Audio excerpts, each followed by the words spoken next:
Hello everyone, how are you doing? This is MD Tech here with another quick tutorial. In today's tutorial, I'm going to show you guys how to resolve the Kernel Security Check failure blue screen error you're coming across on your Windows computer. So this could definitely be a frustrating issue, and in today's tutorial, I'm going to show you guys how to hopefully resolve it without too much of a hassle. And we're going to jump right into it, and we're going to start by opening up the Start menu. Just left click on the Start button one time, type in Device Manager. Best match should come back with Device Manager here. Go ahead and left click on that.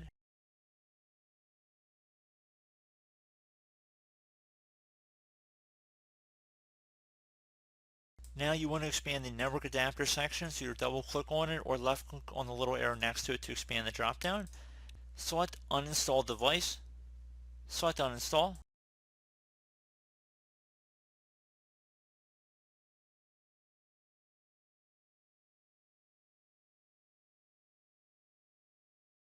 And you want to also expand display adapters here. Right under here, you want to right click on whatever the display adapter is. Select Uninstall Device. Select Uninstall. Which will just restart your computer at this point and see if that has resolved the problem.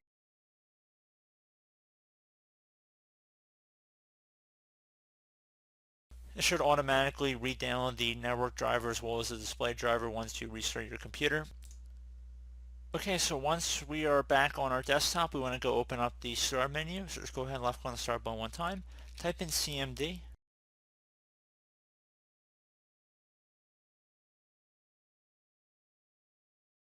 Best match should come back with Command Prompt. You want to right click on that and then left click on Run as Administrator. If you receive a user account control prompt, you want to left click on Yes.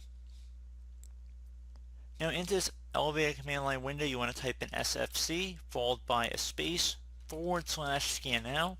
Scan now should be one word attached to that / out front. Hit enter on your keyboard to run this command. This will take some time to run, so please be patient.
Okay, so once that's done, we're just closing out of here, restart your computer, and that should be about it. So, I do hope this brief tutorial was able to help you guys out, and as always, thank you for watching, and I do look forward to catching you all in the next tutorial. Goodbye.